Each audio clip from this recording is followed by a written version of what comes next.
Всем привет, вам, естественно, вам, да, с вами Давлон Комилов, Джеймс, Джайхон, на семье. Мне очень приятно, welcome. Well, thanks so much. Мне очень приятно то, что этот мегазвезда в нашем офисе, в офисе Лиги боевого самбо. Он человек истории, первый таджикский киноактер, который снимается в Голливуде. Welcome, Джайхон Джон, пару слов.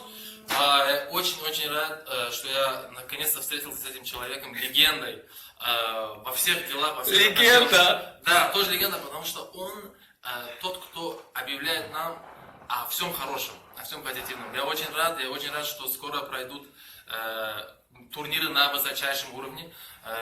Чемпионат по боевому самбо в Таджикистане. Чемпионат мира, я извиняюсь, чемпионат мира, да, кстати. Чемпионат мира по боевому самбо в Таджикистане, впервые организованный вот этими людьми и главным образом нашим другом и братом Ахтамом Хакиловым. А теперь на английском welcome, кинотеатр Кайхон. Какое число? 28 октября. На английском. October 28th, movie theater Kaihan in Dushanbe in the Ashan building. October 28th, check it out on their website. А теперь я переведу. Welcome, кинотеатр Кайхон. С вами был Давлон Комилов.